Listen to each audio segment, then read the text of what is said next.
Anyway, more. This is going to be an interesting, no budget Hmm. review. A Yeah, very, very interesting one because anyway, we introduce no budget and we can we can talk do about it. it then. Okay. Okay. I will do that.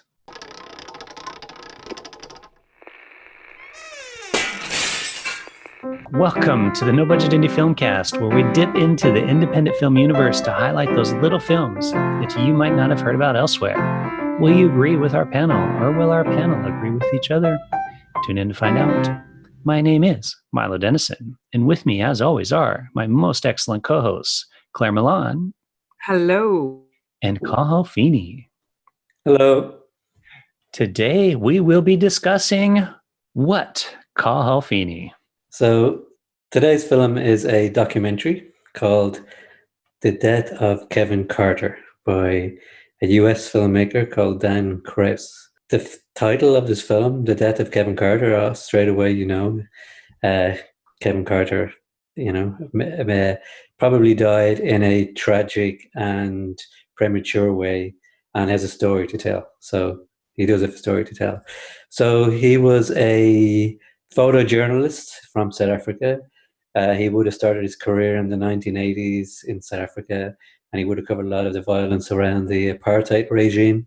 He was a member of a sort of photojournalist group called the Bang Bang Club that used to go into the townships and take a lot of photographs of the violence, and that would have been violence that would have been perpetuated by the apartheid security apparatus. Plus, within the community itself, like you would have had,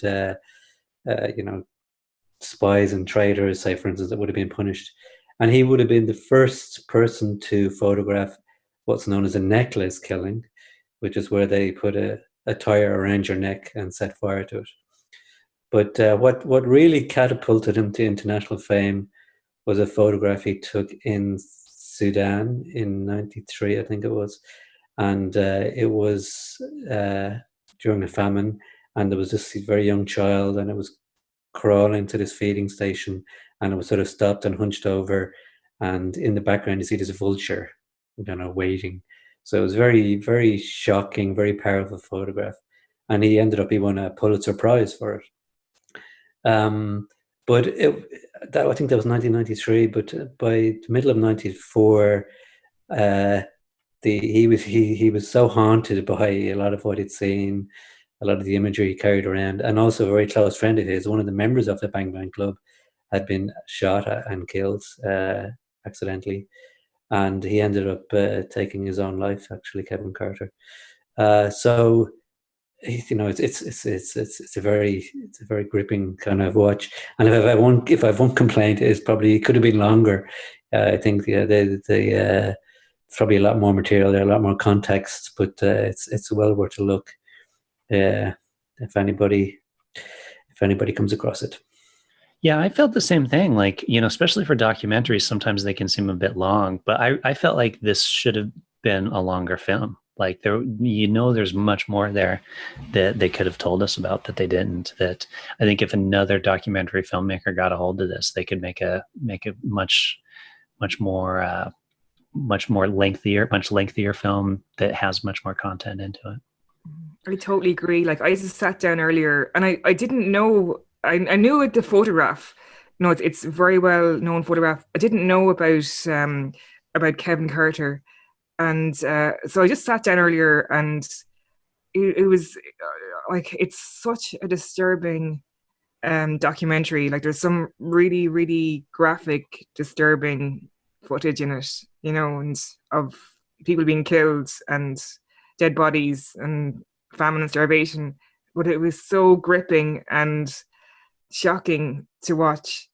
I definitely agree with you that it should be. There's a longer documentary here. In 30 minutes, it's too short to tell the story, and it was very much like I wanted to see the other side of this guy.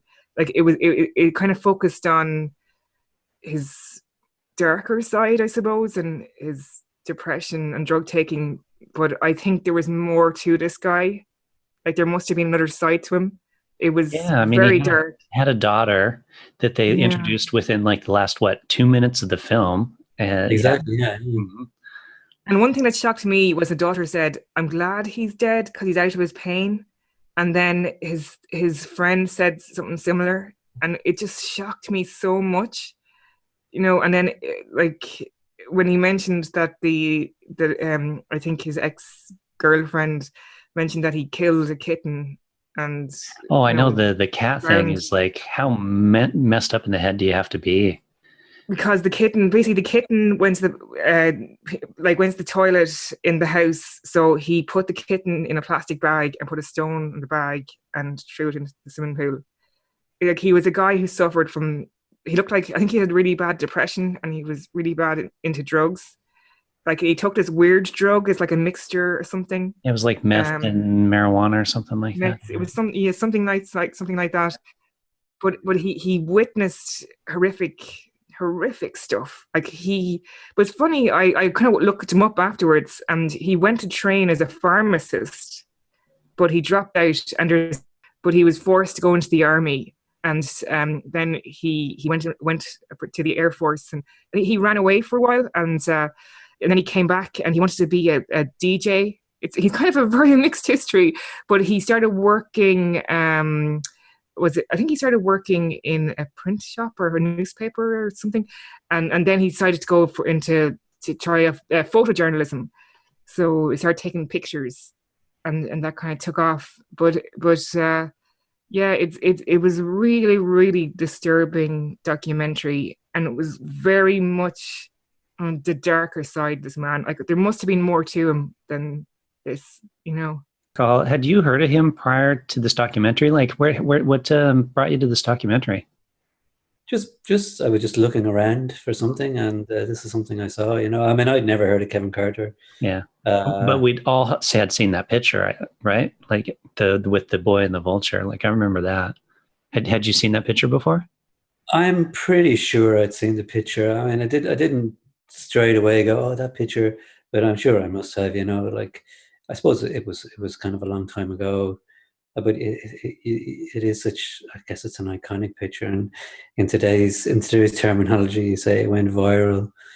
No, I never heard of him.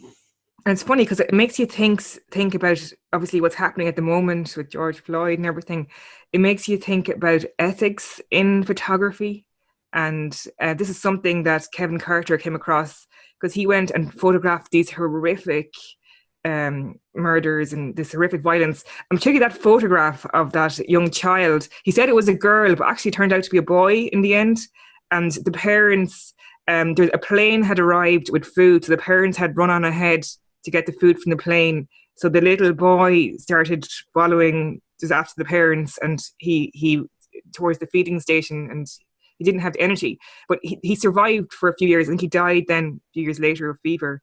But someone when people saw it and it was published in the New York Times, they were saying like, why didn't you help that child? Like why did you? Because he sat there for 20 minutes. But what he was doing is he was waiting for the vulture to open its wings so he'd get a better photograph. But it does bring up a lot of ethics. Like they do have to take these photographs to show the world what's going on. But when people asked him afterwards, pisses me off about that because people are like, oh, well, why do you? Well, if he hadn't done that, he wouldn't have taken this picture, and nobody would have been aware of what's going on. And people are such hypocrites about it. It's like, oh, well, why didn't you do anything? Well, what? So you're sitting in front of your computer at home eating fucking Doritos, yelling at the internet. Why didn't you do something? Like, why don't you get off your fat fucking lazy ass and do something versus bitching at somebody else for not doing anything? Yeah, it's kind of interesting because that he was haunted by that and the criticism of it. But it is so important for journalists and photographers to go to these war zones and take these pictures. Yeah. And because there was people around, like in the food station and people helping as well. He wasn't the only person there. And he did chase off the vulture. I think I read that as well. Yeah. But people did criticize him for it, and he was kind of haunted by that. And he seemed to be a guy who suffered very badly from depression. And it was when he went to Mozambique it was 2 months or close, or maybe sometime after he won the Pulitzer Prize. He went to Mozambique for the Time magazine, and he took loads of photographs, but he left them on the plane, and all the reels of, all his photos he took in the assignment, and then he committed suicide soon after that. But it was, must have driven him over the edge. But drugs yeah, it was a huge, driven with the edge. huge role in his Mm. mentality. Like, But obviously, it is fascinating because, like, say what's happening at the moment, like, it is important for people to bring some of this footage to the wider public, But it does bring up a great debate about ethics in journalism. Yeah, well, well, these days everybody has a smartphone. yeah. Yeah. Well, and the thing is, like, there's ethics in journalism, and then there's ethics in not being a journalist, right? So journalists, these people go there to get these pictures. I mean, that's what they're there to do, right? Some jackass standing on the street corner with their smartphone in their hand, videotaping somebody getting the shit kicked out of them. That's not being, a journalist. That's not being an ethical person. That's wanting to get YouTube hits on the video that you just took. I mean, that's a very, very different mindset and a very, very different kind of person. I mean, I mean, you guys know I work as a photographer, and so I have utter respect for these guys that can do this kind of stuff, because I can't do it. I know for a fact I couldn't do it. And so that they're able to actually go out there and get these pictures and, to let the world know about it, is they're doing it for a very, very different reason than some idiot with a smartphone in their hand. And that's that same idiot with a smartphone in their hand that's, like, well, why didn't you help the baby? Well, because that's not what they're there to do. And you understand why these guys get drug addiction and, commit suicide, because you're just seeing the most horrible things in life, and all you're doing is watching it happen. So it really must wear on you. Absolutely. Like, it's just some of that footage. I mean, when in the documentary only shows glimpses of it, but actually being there, like, because he grew up in apartheid in South Africa, and he like, he witnessed all what was happening back then, and like he felt he should stand up for Black people, and was anti-apartheid, and kind of drove him to go to these places in Johannesburg, where he's from, and show this violence, and then one of his best friends, one part of the Bang Bang Club, he was murdered. It shows him in his documentary, and that was very disturbing. But he felt so guilty because he was doing an interview for the Pulitzer Prize while his friend was murdered, and he wanted it to be him. And it's yeah, like, it does give you so much respect for these journalists who go to these countries or go to these areas, that they're putting their lives in risk, and seeing that one of his best friends get shot in the documentary and being put into the back of a van. It's shocking. But yeah, it must be difficult, like, to be exposed to that continually, and not affect you in some way. There was it's obviously it's a sort of a calling for a certain branch of sort of people in the media and journalists, people who cover issues like that, and go to kind of war conflicts, war-torn conflicts. There was a very famous journalist called Maria Colvin, who she was in Syria, and she was actually targeted by the Syrian regime and killed. Like, the house she was living in was bombed. But it is important, but this particular photograph, people did say, oh, what happened to the child? But it actually brought a huge attention to that famine, and they got a lot of, like, donations, got a lot of money for it. So it's maybe there's an ethical kind of argument around it, but it served its purpose in the end. And that film, actually, I found it was nominated for an Oscar in I think '94. It didn't win, apparently, but it was nominated. Just to it's so sad, because he was only 33 when he committed suicide. it's just so desperately sad. But he looked like someone who was kind of haunted by things that happened in his life and things he witnessed. It's I don't know if anyone's seen that film For Sama. Did anyone see that? It was nominated for I think it was nominated for an Oscar. But it's a woman. I think she's married to a doctor. It's all in Syria, and she's there on the ground, and she's filming. Like, it's really hard to watch, and you see kids dying, and but it's scary. It's terrifying and unsettling, and it's so hard to watch these things. But I think people should really watch them and see what's going on. Yeah, it is, especially now when people are already in an emotional state. But you're right, people do need to watch these stuff. So you don't want to watch it, but I mean, it's totally. One of the things that I kind of found sad about it was, this was like 30 years ago now, and at that particular time you had like the Berlin Wall came down, Nelson Mandela released, end of apartheid. It was like people would call it the end of history, a great brave new dawn. And here we are, like 30 years later, and things are nearly as bad as ever. It's quite depressing. Yeah, I absolutely agree with you on that call. Yeah, especially what's happening at the moment. Like it is. Hopefully, things will change in certain aspects, but it is depressing to see what's going on at the moment. Yeah. All right. So ratings. I'll give it 5 out of 5. I'll give it. Actually, no, I won't. You know what? I'll give it. I was going to actually drop it by a half because it's too short now, but I'll give it 5. It deserves it. It is a really hard one to rate because I think it's a fascinating story, but I will give it. I think 3.5 out of 5 because I want to see more. I know there's more to this guy than what was portrayed in the documentary. Yeah, I'm kind of right in between the two of you. I think it's brilliant, and I think everybody should watch it. But it did, and I mean, maybe it's a good thing that it left me wanting to find out more.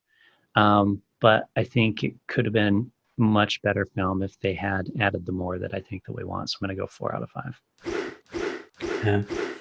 Yeah. Like even if I was saying, I was kind of debating it, but I think it's a film people should watch. And it doesn't. There aren't that many views on that video. So. Surprisingly, he's such a well-known. But again, I didn't know the photographer behind it, but for the photograph is world famous. Yeah, when it could be this particular upload, because so for anyone listening, we found it on YouTube. I'll throw the link to the version of it that we have in the notes. But it could just be, who knows how official this particular upload is of the film. Yeah. And just a warning as well before you watch it, it's not something to watch lightly. Well, I did like do a quick search on YouTube to see what there was, or actually, another version somewhere. And there is like a dramatization, it looks like, called the Bang Bang Club. Oh, I read about this earlier. So I don't know how good or bad that is, but it's sort of an extended. Do you know what? There's definitely a film in this, like, a Hollywood film. Oh, totally. Isn't there? There is. If someone is out there listening to this, who can make this would make an amazing film, like an amazing film. And so, who should play Kevin Carter? Who does he look like? Actually, yeah, he looks like kind of Nicolas Cagey, doesn't he? Well, if you're looking for somebody to cast in a film, I mean, Nicolas Cage is generally the best choice to go with. That is true. But outside of Nick Cage, there's someone. He looks like someone. I don't know. He looks like. Who does he look like? Well, what's the guy from the Dallas Buyers Club? What was his name? Matthew McConaughey. He could be really good. Yeah, I just think this guy should get more publicity, and this would make a really good film, really good feature film. I have a guy in my head. I can't think of his name though. It is. Give me just a second here. How much time do we have left? 5 minutes too far. Okay, well, I looked this up. Claire, where can people find No Budget if they need to find No Budget? So, No Budget, you can find us on Facebook. We're on Instagram. We're on YouTube. So you can find us everywhere. And check us out for all the interviews. And also, we've podcast as well. So we're available on Spotify and iTunes. And I'm missing one, am I? I missed out one. I don't know. I'm not Heart. listening because I'm not looking at it. So, Daniel Bruhel. Bruhel, is that how you say his last he's name? really Oh, that good. guy. Mhm. He was in Yeah. the Bourne films. Yeah, The he's been first in a Bourne. few things. And Mhm. he was And in. Goodbye Lenin. That was him. He could be really. Yeah, he's he very could be talented. He interesting. shows up in a lot of stuff, and you don't really think of him as a Mm. name, but he's definitely got Mhm. the right look, and I think he's got the talent for it. so there we are, 3 minutes, 3-minute countdown. Boom, boom, boom. Oh yeah, so to do the outro. Oh, I did the outro already, but I'll do Yeah, better. why don't we just say goodbye? Goodbye. Goodbye. Thank you for watching this episode of No Budget Filmcast. Leave comments below. Watch this documentary and let us know what you think. It's very powerful. Would highly recommend it. So till next time.